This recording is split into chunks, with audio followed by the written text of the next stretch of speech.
那以佛教来讲呢，神这样的一个观念，这样的一个层次呢，它是呢还在众生的这个范畴。什么叫在众生的范畴？就是说还没有觉悟的众生，也就是说呢，他还在生死轮回中的一种众生。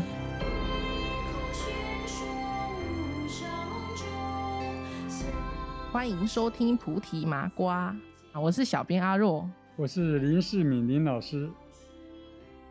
欢迎收听菩提麻瓜。本次的主题是佛教中哪一尊佛是最伟大的，还有日常中佛道部分的一些疑惑。好，我们这集想要说聊天一点轻松一点的感觉来进行。我自己本身自己成长的经验啊，我是在一个佛道不分但是偏道教的家庭长大。那我小时候的时候有被父母带去佛寺拜拜，可是长大之后又有被带去城隍庙还有土地公庙拜拜。然后但是呢，我们家参加中元节法会的时候是参加佛教的，然后所以老实说会搞得我很混乱，我家到底是道教还是佛教这样。那问大人，他们当然也是一问三不知，他基本上也是说啊，小孩子你就跟着拜就对了，反正大人都这样做啦，以前以来都是这样做的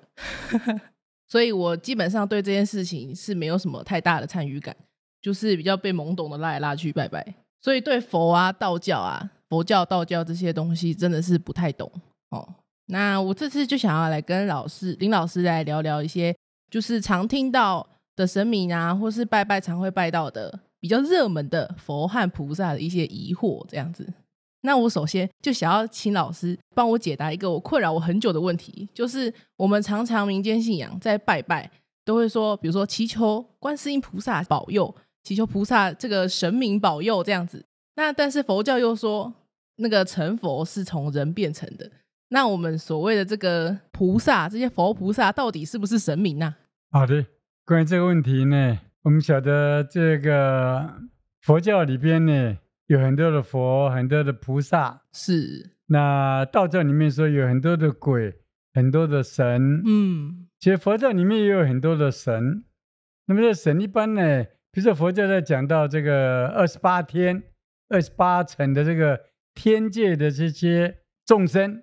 所以他们都算是神呐、可以这就那我们说人天的这个世界里边呢，有很多的这些，像比如说护法神呐、对不对？很多的天人呐、这都可以算是神。那么所以说有人讲说佛教没有无神论的这样的，对啊，其实佛教有很多的神，只不过佛教所讲的那些神是跟基督教讲的神他是神，他是一个造物主，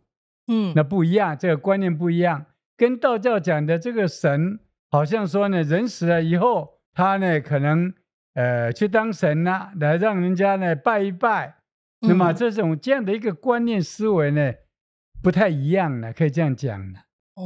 可是佛教的佛不是也是人变成的吗？那么所以讲到这里，我们晓得同样是神呐、以基督教来讲，它就高高在上，无上的权威的基督教讲是。如果在道教来讲呢，那么神呢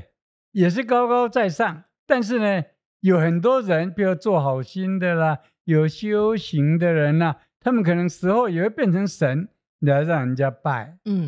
那以佛教来讲呢，神这样的一个观念，这样的一个层次呢，它是呢还在众生的这个范畴。什么叫在众生的范畴？就是说还没有觉悟的众生，也就是说呢，他还在生死轮回中的一种众生。以神来讲，在佛教的层次呢，就不是那样的高了。那么今天我们来谈谈看，道教里面很多的神，他们呢有时候呢高高在上的，那么众生对他呢只有礼拜，那只有呢祈求平安，就这样的一个作用。对对对，他做出来就是这样子的。因为佛教里面的这对于神甚至于对菩萨跟佛这样的一个礼拜，那么它的这样的一个作用呢，这样的内涵呢是稍微有点不同。因为我们知道人人都可以成佛，所以佛教徒在礼拜这些佛跟菩萨的时候呢，就有一种见贤思齐的作用在里面。就是说呢，我向你学，我呢以你做我的老师，我来向你们学。那对于神呢，譬如对于好的神，譬如说护法神，有很多拥护佛教的这些神呢，佛教徒呢存一种感念的、感激的心啊，来呢，甚至于说礼拜他们呐、不过对于神的话，佛教徒他的常常发的愿力是说，我们现在可能都是没有觉悟的众生，不过我希望你跟我一样，有一天能接触到佛法，也能够在佛跟菩萨的门下坐下，能够好好的修行，有一天也都能够变成像菩萨、像佛一样，做一个觉悟的人。所以佛教对这个神的这种礼拜呢，它不只是祈求，它有一种呢，就是说呢，彼此互相鼓励的那种的味道了，就不太一样了。那至于像上帝那种神那种绝对的权威呢，那就是非常的谦卑了，甚至于带着一种畏惧。为什么？因为你怕他生气，你怕他发怒。你在圣经里面甚至于在旧约里面发现的那太多了，让人家呢都毛骨悚然的。所以每一种宗教对于他们宗教里面所涵盖的神那种礼拜的仪式，或是里面的内涵，或是那种内心的作用，都大大的不相同的。所以如果以佛教的立场来说，就是道教的神和基督教的神会比较偏向他们在佛教中还是众生轮回的其中一环。这个如果在基督教当然他们认为说上帝本身不是众生跟佛教来讲，佛跟众生呢都是同样来自于修行。比如说呢，你现在看到生铁啦，现在你看到钢铁啦、金刚啦，对不对？很多那些铁都是来自于铁砂。这个铁砂在佛教讲就是佛性，有成为钢或者成为铁的一种本质。那么佛性就是成为佛的一种潜在的能力。那么众生跟佛的那个佛性是完全相同的，只是觉悟的时间有早晚而已。比如说以佛教来讲，我最近写了一首歌叫做《一阐提》。一阐提是佛教里面对一种完全断了善根的人，完全善根等了啦，去了这样的众生叫一阐提。在过去认为一阐提是不会成佛的，但是佛教到最后这种大乘的经典进来以后，就是认为说一阐提的众生虽然断了善根，但是他没有断佛性，佛性是永远不会断的。像一个铁砂它是永远不会说呢就变成完全没有铁砂的东西，不会的。它可能掺进有很多的杂质，对不对所以有修行就是把铁砂百炼成为钢，有修行的百炼成钢就是佛，稍微差一点的就是菩萨。只有稍微提炼一点的可能是神，对不对？完全不提炼的可能是像人这种所以以佛教来说起来，就说呢，神跟人呢都是众生，但可能大部分的神比人有修行一点，可是他们的修行都为了自己的福报，比如说自私的，就是为了能够享受好一点，并不是真正为了要觉悟，并不是真正要了脱生死，并不是要真正的断烦恼，让自己变成一个无忧无虑，过得非常自在、幸福、快乐的觉悟者。这是差别在这儿了。好深奥好，那所以说佛教是否认唯一然后万能的这个神的说法，然后但是佛教当中其实是很多神明的这样子。那些神明也都是众生的一类。彼此那种修行呢，有些神明的修行比人的超越太多了，甚至有些神他们的这种能力也比人要强的太多了。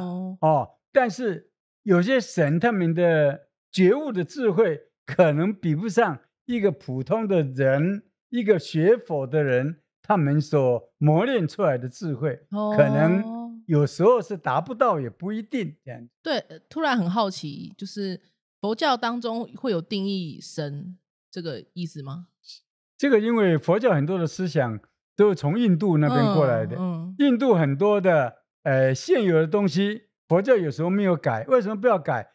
就是借用印度的这样的原来搭起来的舞台，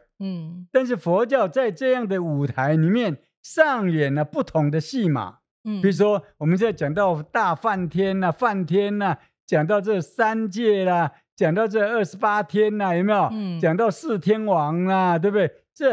都是印度人的东西。对，佛教把它拿过来，我刚刚讲过了，因为这些现有的东西可以拿来让佛教发挥阐释、演绎、说明很多新的道理，让众生获得很多新的启发。也就是说，我刚刚说的，借用印度人的舞台，那些因为在搭就比较麻烦，大家都熟悉的，就是那个样子。可是上面上演的戏码是佛教的，这些佛法的戏码，它展现另外一种风貌，那么注入了新的精神啊，给人类带来另一番的启发跟贡献。那我自己从小到大这样子跟着长辈拜拜，就是总感觉说菩萨拜的比佛还要多次，就是比较常拜到菩萨。但我自己觉得很有可能是因为就是观世音菩萨是佛教跟道教都有的神。那不知道有没有人不知道，就是观世音菩萨其实他是佛教跟道教都有的这样子。那我自己是之前有看过一些资料，所以知道说观世音菩萨佛教跟道教是都有存在的。因为毕竟我家是佛道部分嘛，所以以重叠率来说，观世音菩萨是真的蛮常拜到的。那佛呢，就好像一定要到佛寺才能拜到这样子。那所以就想请问老师说，观世音菩萨最早到底是佛教的神还是道教的神呢？OK， 在佛教传入中国以前呢，这个民间上连观世音这3个字他都没有听过的啊。是啊，因为佛教传入中国以后，传的尤其是大乘的佛法，那么传遍全世界以后，由于观世音菩萨这样的一位菩萨在佛典里面的描述，介绍太慈悲了，太有智慧了，对不对？超越了人类所能想象的，我们可以这样讲了。所以后来呢，很多民间的信仰发现，我们的神呢，远远的比不上观世音。比如说妈祖很好，对不对？妈祖在民间呢，他们地位很崇高，可是大家认为说，妈祖总要有一个老师来学习，他才会变成那么厉害吧？所以他们就认为说，妈祖的老师就是观世音。所以观世音他的地位呢是很崇高的，甚至非常的超越了一般普遍认为的这些鬼神之上。那么观世音菩萨并不是浪得虚名的我们在普门品里面讲到观世音菩萨，对不对？他有种种的应身，行身救苦，对不对？他能够应用很多的方法，那么呢，他可以说呢是非常的慈悲。你只要有呼救的声音，他行身就马上到。你想，全世界的神哪有像这样的这么厉害的？像那种呢如影随形，像那天上的月亮，千江有水就能够映现千江的这种的月亮的影子。那么所以呢，慢慢的观世音的菩萨就会走进呢全世界各个角落，就会走进每一个人的心里面。因为大家发现心中只要有一个菩萨，对不对？有一个观世音菩萨就很有保障，就非常的安慰，就非常的有安全感。所以像这样子的话，道教争相的把观世音也给它改头换面，变成了譬如说观音妈对，类似像这种的，变成他们的神了就会变成那个样子了，对不对？而观世音呢，在佛教里面不只是叫做观世音，观世音只是就他的慈悲来讲的，因为听到他世间呼救的音声，他就能够寻声，他能够现身，就能够普明示现。所以就这一点来看起来，观音菩萨很好，很慈悲。可是菩萨还有另外一个翻译，叫做观自在，就是我们在心经里面所说的观自在。观自在就是说呢，他能够言行自在，他的神通变现非常的自在，他们无论是救人救世，自己生活在这宇宙间，面对不同的挑战、不同的困难，他能够运用自如，那观自在。所以我们晓得那个观呢，就是智慧的观察，能够透过他智慧的观察，他都能够看得懂。那么这样的人就是观自在。所以我们晓得观世音菩萨其实有悲有智这两方面的涵盖，而一般道教里面的神，只有讲到他的福报，很有福报，高高在上，对不对？可是他的智慧比较少强调。佛教是认为说呢，无论你多厉害，如果你没有那种觉悟的智慧，你还永远只是众生。只有那种觉悟的智慧，才能够把一个众生透过觉悟以后，那么呢，他才会能够变成佛。因为有智慧，才知道自己的愚蠢在哪里，自己的病根在哪里，自己的贪嗔痴在哪里，要怎么样去破解凡夫众生的贪嗔痴，让自己也能够变成一个觉悟的抉择，这就要靠智慧。所以观音菩萨他能够救人救世，他的根本就在于他有超越的智慧，他有纯熟的智慧。所以心经开头才讲说，观自在菩萨他因为行深般若，般若是真正的智慧，翻译起来真正的智慧叫般若。对，婆罗蜜多这方法，去学习智慧这种方法，对不对？那么实在是炉火纯青的时候，他能够照见自己的无蕴皆空，能够度天下宇宙天下人的苦厄。所以这一点我们晓得，关于佛教里面的观世音，他是悲智都达到炉火纯青的抉择。而一般道教只晓得观世音菩萨的慈悲，他们不晓得观世音菩萨，你学他的慈悲还不够，你还要去探讨观音菩萨为什么能够发那样大的愿力，有那么样大的能耐，能够度众生，因为他具有具足的智慧了。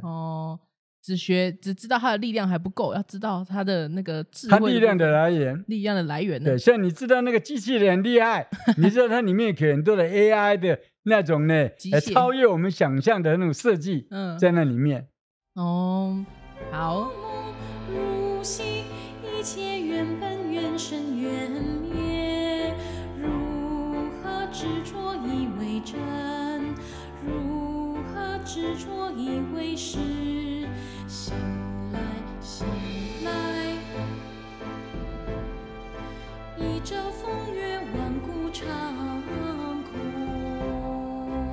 那可是台湾有这么多地方都有观世音菩萨，不瞒各位说，我家里有神明厅，好像就是观世音菩萨，我也不太确定啦，因为我真的对神明不是很了解。可是形象就很像我们印象中的那个观世音菩萨的样子。那这个佛寺再加上庙有这么多观世音菩萨，那大家拜的观世音菩萨都是同一尊吗？因为我记得道教会有一个主神跟分神的说法，像妈祖就是有，就是据说台湾的妈祖好像是分神，叫主神好像是在大陆那边还是怎样的。 OK，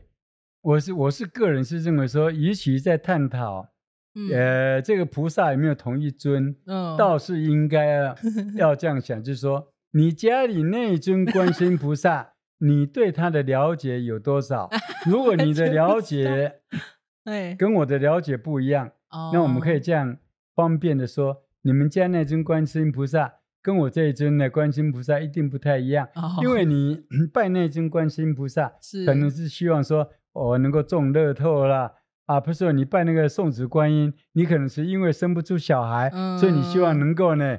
生出来。你拜那个送子观音，可能希望他送一尊男孩子给你，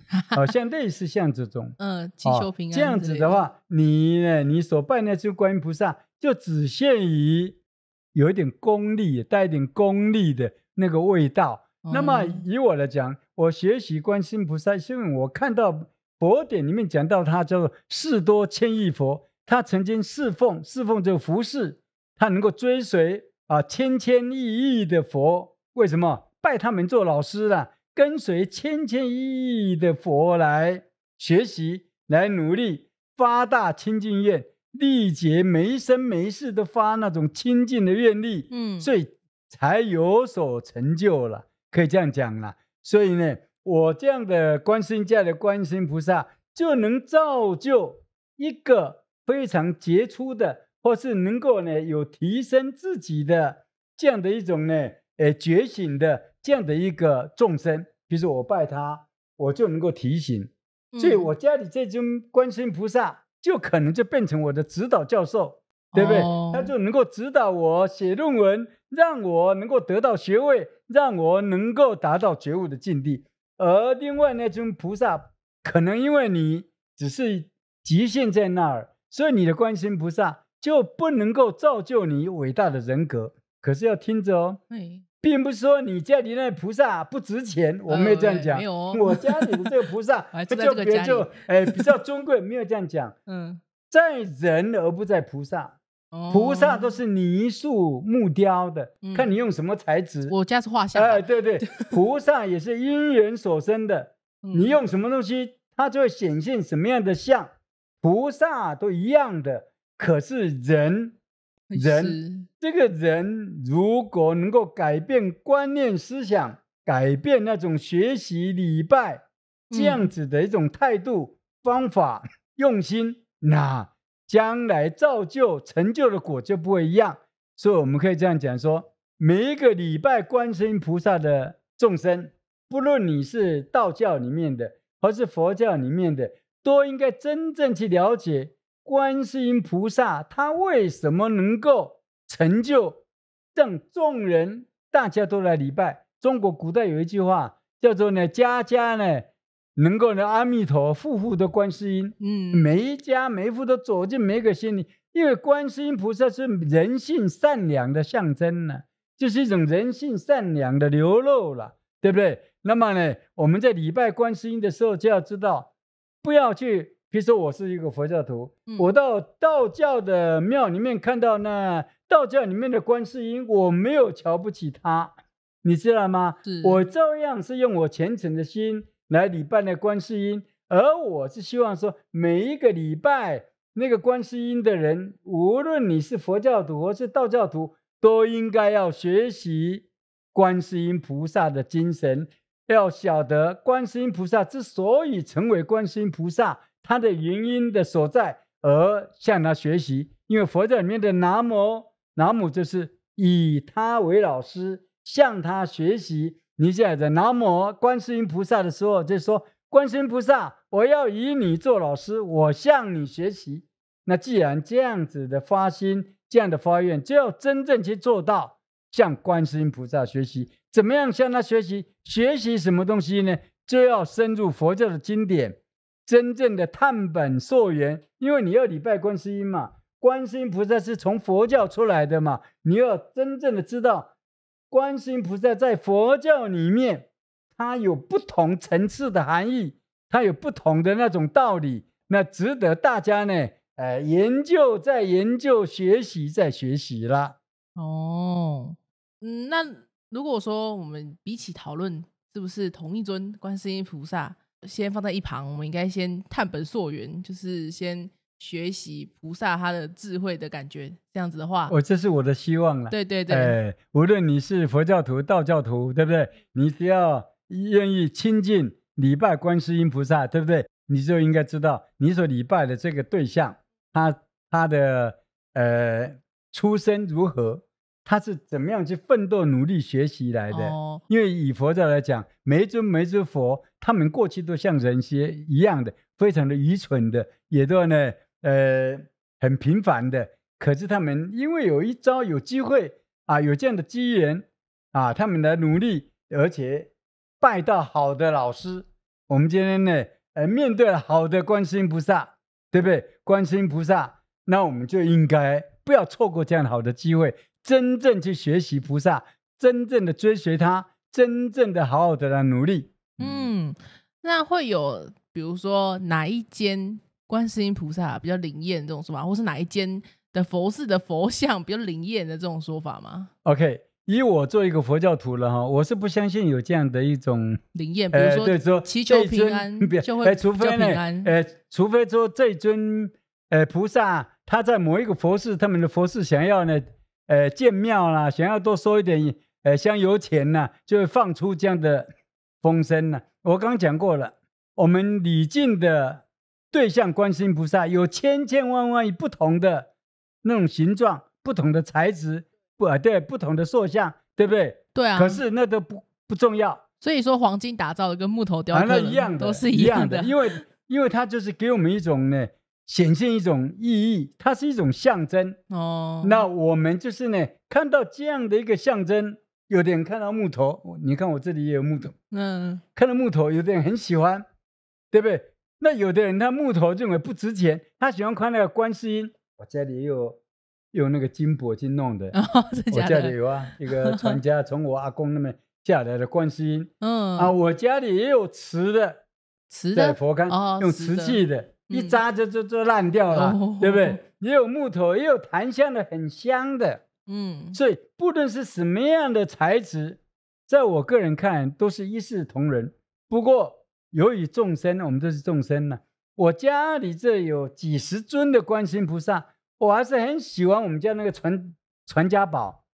所以就是说，从我呢阿祖他们就传下来那个观世音是金箔那个吗？当我遇到问题，